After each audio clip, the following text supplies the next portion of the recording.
What's going on, everyone? Welcome back. Today, we're going to be breaking down our 2022 fantasy football rankings for the wide receiver position. It's going to be a little bit of an early look, so keep that in mind. We're probably going to be doing an updated breakdown as we get closer to the fantasy season, as things change, as we adjust our projections. But for now, I wanted to give you guys this breakdown. If you're already starting to do your research, definitely think it could be very helpful. With that in mind, if you guys enjoy, hit that like button, subscribe. Let us hear it in the comment section. Do you agree, disagree with these rankings, with these tiers? There's definitely going to be a lot of discussion, but I'm all for it. I like to hear the pros, the cons, all of it. If you guys have any other questions, let me hear it as well. And also, if you guys enjoy this, then definitely make sure to get yourself a copy of the 2022 ADP Fantasy Football Draft Guide, because you can see rankings like these and more, individual player bios, tiers, projections, all the details in the description. But with that being said, let's get into it. And as you can see, we're already on this breakdown of ours. You see a little bit of the list already. So maybe a little bit of a spoiler alert, but I'm going to go into it nonetheless. At the number one spot, probably to nobody's surprise, it's Cooper Kupp. And I should mention, this is from a PPR standpoint. So, it's going to kind of explain why some of these guys are ranked where they are. I'm going to go into the standard side of it a little bit on guys that I think should be a lot higher there. So don't worry. But Cooper Kupp, basically, whatever the format is, he is my number one guy. I think with Cooper Kupp, he's coming off a historic season. He just won the Triple Crown. So led the league in catches, in yards, and touchdowns. That's crazy impressive. Finally played with a legit quarterback in Matthew Stafford. And he was sensational. There's no other way around it. And that's the reason why he is usually the first wide receiver being drafted around the 5th, 6th spot in drafts. But the question is he going to repeat the success he had from last year? Now, I think it's going to be pretty difficult to do so. I think you can almost guarantee regression just because the Rams have added some players, and it's just going to be hard to duplicate those incredible stats. It happens every single year. It's very hard to duplicate a wide receiver one season back-to-back years. Hell, even an RB1 season. There's a lot of variability. Touchdowns can go down. There's injuries, there's new additions, et cetera, et cetera. But I think either way, even if you take 80% of what Cooper Kupp did, he'd still be a top 5 wide receiver if we go off his stats from last year, which is insane. And he's in a very good offense, again, with a stable quarterback in Matthew Stafford, which makes him a stable producer at an important position in the wide receiver. And I do think that stability and consistency is super, super important. And for that reason, I still have him as my number one wide receiver. That's, I think I'd say, probably the consensus why a lot of other people feel this way as well. Let's get to the number 2 spot, though. Here we've got Justin Jefferson. And some people might be making a case for Jefferson as their number one guy. I get it. I do. He's the dude in Minnesota. Yes, Adam Thielen is still there, but what Justin Jefferson has done his first 2 seasons is absolutely incredible. With Kirk Cousins at the helm, whatever you think of Kirk Cousins, he's still been producing, a extraordinary wide receiver for fantasy purposes in Justin Jefferson. And I do think that trend can continue. I have both these guys as tier 1 players. Yeah, if you only want to put Cooper Kupp in that category, I understand. I don't have a problem with it. I decided to include Justin Jefferson as well. If you look at his yards, if you look at his touchdown success, he wasn't terribly far away from Cooper Kupp in terms of yards and important categories. And I do think it's going to get closer. The nap is going to get narrowed. And, when you look at these other wide receivers afterwards in the tier 2 spot, there's other things to like about Justin Jefferson, he's a little bit younger. He's a guy that he's the unquestioned number one target on his team. There's still other weapons where it won't just be guys paying attention just to Jefferson. Like, people still have to account for Dalvin Cook, for Adam Thielen. So that's why I like Justin Jefferson. Like, it's very tough to slow him down, even if he's in an offense that sometimes can be a little bit below average in the Minnesota Vikings. I think that's probably the only thing, like, you're going to nitpick with Justin Jefferson. Like, okay, he has Kirk Cousins. He's with the Vikings. They won't be as high octane as the Rams, as the Bills, as the Bucks, which I understand that, but I think the talent there wins out. So I do have Justin Jefferson as my number 2 guy. I think he should be probably being drafted towards the end of the first round.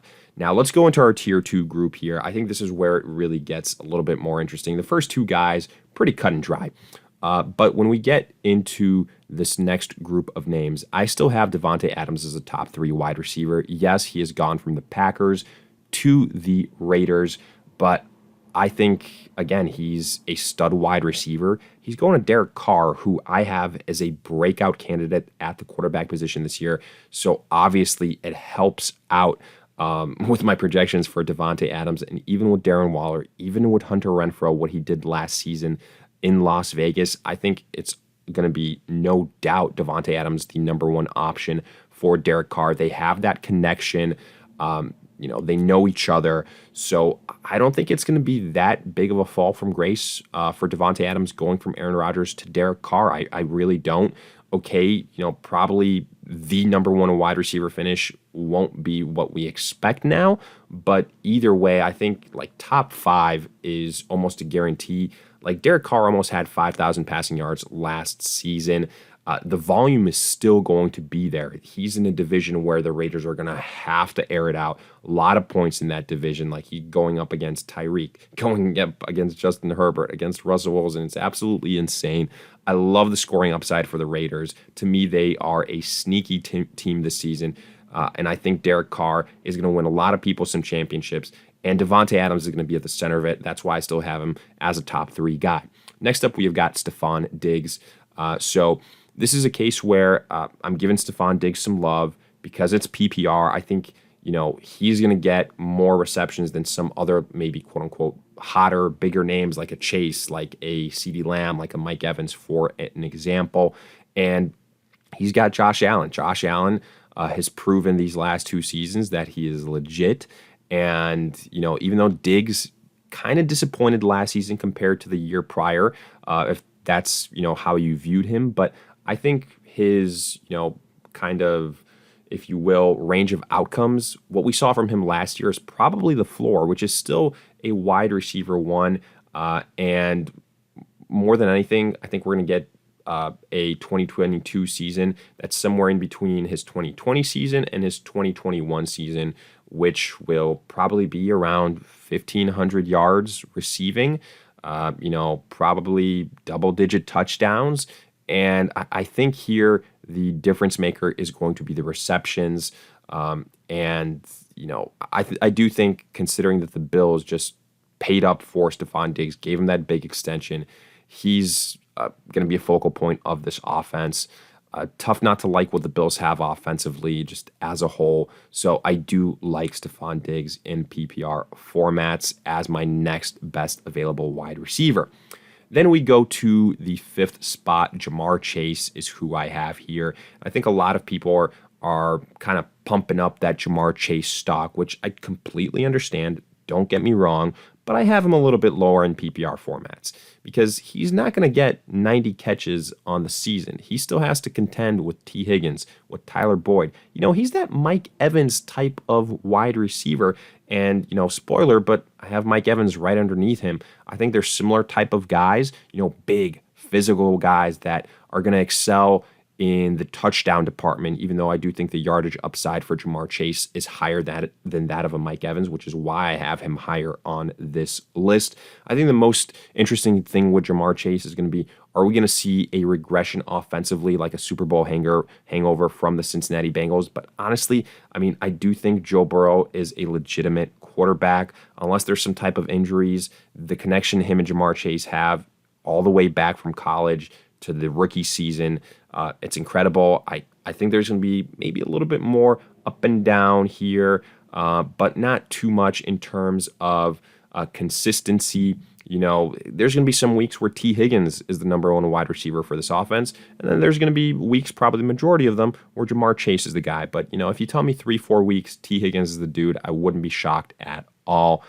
So for that reason, I have Chase here at that number 5 spot. I do have him higher in standard scoring formats where, you know, the reception count doesn't really matter all that much, if at all, depending, you know, again, if half PPR, standard, whatever the case might be.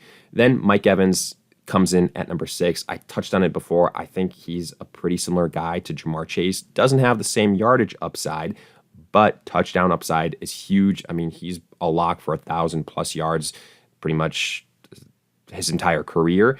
And I think the X factor here, why I'm a little bit higher on Mike Evans than some other people, is the Chris Godwin of it all. I mean, he has an ACL injury late last year. Now reports coming out that he's going to potentially, you know, be a little bit behind schedule. Won't he play for week 1? The addition of Russell Gage. So more than anything, I think that elevates Mike Evans. Like, he's the top option for Tom Brady to begin with. Now even more so. For that reason, I think he's a tremendous value. Like, whenever Chris Godwin is 100% and he's back, yes, then Mike Evans is going to become a little bit more inconsistent. You know, definitely more valuable in those standard scoring formats where you're going to be looking for the touchdown production. But until that happens, I think Mike Evans is going to be a really, really solid wide receiver. And I have him right after Jamar Chase. I don't think the gap is all that big. I like him in the late second round. Then we've got CeeDee Lamb. CeeDee Lamb is another one of these guys. How much do you believe in the offense that's there? Do you believe in Dak Prescott? Amari Cooper is gone, so the opportunity for CeeDee Lamb to step up is absolutely there. Michael Gallup is coming back from an ACL as well. So Lamb should, you know, be the focal point of this offense. The talent is there. Are we going to see that huge breakout this season? I think he definitely has the upside and the ability to do so. Is he going to 1,000% do it? I'm not certain. That's why, you know, for me, I think he was right on that edge here as that last guy in this tier 2 category. I'd be drafting him towards the end of the second round, similar to a Mike Evans. I still think that Dak Prescott can sustain a wide receiver 1 for fantasy football purposes. Without Amari Cooper, I think CeeDee Lamb is going to be more consistent. I don't think we're going to see as many weeks as we did last year where, you know, he's kind of disappointing, where he fades away, et cetera, et cetera. So even with that being the case, I like him at the spot, and, you know, definitely like him more so than some of these tier 3 options, which is ultimately why I included him in this tier 2 category. But speaking of tier 3 guys, let's move on to that list. At number 8 comes Tyreek Hill. And with Tyreek Hill, honestly, you know, the more I look at him, the more I think, man, maybe I still have him way too high, because going from Patrick Mahomes to Tua in Miami, it's a big downgrade. Let's not play around with that. And on top of that, he also has Jalen Waddle to contend with. And I think that's going to play a factor. And even though I do like Tua as a potential, you know, late round target in fantasy football, I'm not going to get too crazy with my projections. You know, Tua is no Patrick Mahomes, obviously. And for that reason, I think that Tyreek Hill, the upside in every single category, yards, touchdowns, receptions, has declined. In my opinion, he's no longer a top 5 wide receiver, no longer a locked and loaded wide receiver 1. I think there's going to be, you know, basically the issues that you had before with Tyreek Hill, which was consistency. they're going to be even more so of issues from now moving forward. But because of what he can do with his upside, you take a chance on him because you know that he can go for like 100 plus yards in the blink of an eye. And he's another guy that I think you got to have higher in standard formats. But again, not as high as years prior, obviously to nobody's surprise. I think he's going to be a guy, though, I will say it right now, that moving forward, once we get closer to September, could see a drop in these rankings as I, kind of deep dive more so my expectations of Tua and refine that. Then at number 9, we've got Michael Pittman of the Indianapolis Colts, a favorite of a lot of people out there in terms of breakout candidates. I mean, the guy was a top 15 wide receiver last season with Carson Wentz. Now Matt Ryan in town. I think Matt Ryan is a better quarterback. And not too much has changed here offensively for the Colts. They've still got a good offensive line. The show is still going to go through Jonathan Taylor. That's going to open things up for Michael Pittman. Last year he was still pretty much the main wide receiver, threat for this offense. This year they've added some weapons, but he's still going to be the primary guy. I like Michael Pittman, and I do think he can be, a sneaky guy as a back-end wide receiver one, kind of in that Keenan Allen category, who, funny enough, I actually have right after him at the number 10 spot. And let's touch on Keenan Allen here. In PPR formats, I have him relatively higher than I do in standard formats because he's a guy that's going to get a lot of his value from the receptions. Like he's going to get 100 receptions, potentially 100 plus receptions. The yardage, probably not going to break 1,200 yards. The touchdowns, probably not going to get double-digit touchdowns, but the reception count is going to be awesome, which is what gives him such a high floor. And I think that's so important on a week-to-week basis. Like you could pretty much pencil him in for 5 receptions every single week. If you're playing in full PPR, that's 5 free points. And that's probably, being a little bit conservative. I think he can get more receptions than that. And then once you add the yardage, everything else, like he's in another offense with the Chargers, absolutely sensational offense, a lot of points there. I still think, he's the primary target, 1A, 1B with Mike Williams. But you got Justin Herbert, who's, the next, I don't want to get ahead of myself, but the next great young quarterback, at least from what we've seen these first 2 seasons. So Keenan Allen, I still think can be a wide receiver one in PPR formats, at least here in the short term for 2022. Then at number 11, we have got Debo Samuel of the San Francisco 49ers. Some people might say, okay, a guy that finished top 3 last year, top 2, how can you have him all the way at the 11th spot? I've said it before. To me, this all goes back to Trey Lance and Jimmy Garoppolo. If Trey Lance is the quarterback for the majority of the season, I don't think this offense for the 49ers nearly has the same passing upside as it does with Jimmy Garoppolo, and that's obviously going to hurt all of the pass catchers. So in that scenario, if Trey Lance starts for the majority of the year, which probably, even though it's not 100% set in stone yet, I anticipate it will happen. But when it does happen, I think that you're going to see a drop in production in terms of yards, in terms of touchdowns, in terms of receptions. And then on top of that, Debo Samuel, a lot of his value last season was the way that the 49ers got creative with him and used him out of the running back position. But he's come out and said, he's like, okay, well, I don't want to necessarily be used that much there because, I'm a wide receiver. I want to make more money as a wide receiver. Running backs make less money. The wear and tear, the chance of injuries, et cetera, et cetera. So I think the rushing usage is also going to go down. The rushing yards, the rushing touchdowns, they're all going to go down. And because of that, I think that you're going to see him easily fall outside of the top 5. He's one of my top regression candidates.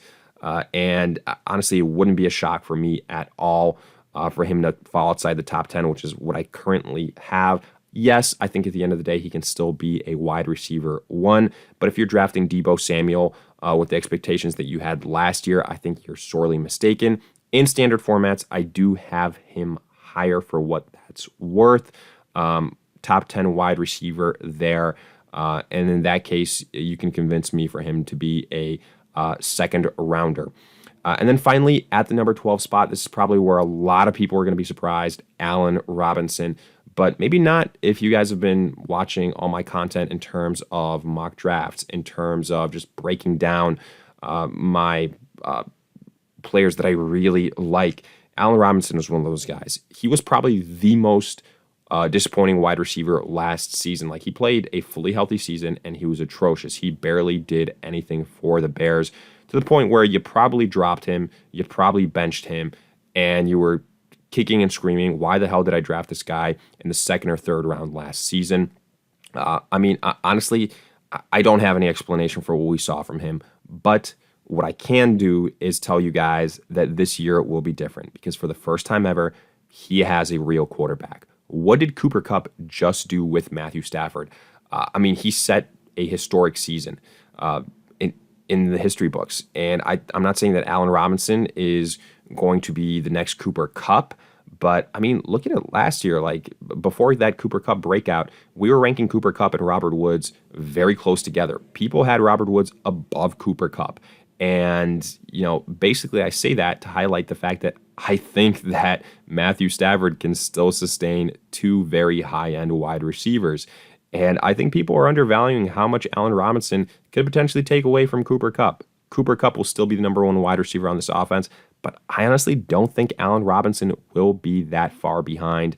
In years prior with Mitch Trubisky, with Blake Bortles, the guy has been a wide receiver one. I absolutely love him in this Rams offense. I think people are going to be paying so much attention to Cooper Kupp. Allen Robinson is going to get a lot of easy opportunities. Matthew Stafford is great. Robinson is the clear-cut number 2 guy after Cooper Kupp. I think he's also going to get a lot of targets. I really like him in PPR. I like him in all formats, I'll be honest with you guys. People are drafting Allen Robinson in the 4th, 5th round. That's insane value. As you can see here, I draft him as high as the early 3rd round based on these rankings. I'm putting my money where my mouth is, kind of doing this breakdown and listing him this high. And I love everything about Allen Robinson this year with Matthew Stafford. No secret about it. If he stays healthy, Matthew Stafford is healthy, Cooper Kupp is healthy, and God forbid something happens to Cooper Kupp, Allen Robinson, he's going to go in he can satisfy the Cooper Kupp role. He can be that slot guy. He can take all those targets. So I love Allen Robinson, and I think the Rams are going to be sensational again offensively. I'm all in on Matthew Stafford. So Allen Robinson rounds out my top 12 guys here. But with that, we're kind of going to conclude this breakdown here. We're going to continue it with a top 24 breakdown, kind of in a part 2 series. So keep an eye out for that. But again, in the meantime, let me hear it in the comment section. Do you agree, disagree? Who else would you have here? Who would you have higher, lower? Always interested to hear your thoughts. If you enjoyed, hit that like button, subscribe. And again, make sure to also check out the 2022 ADP Fantasy Football Draft Guide. Details in the description. In the meantime, we'll see you guys in future videos.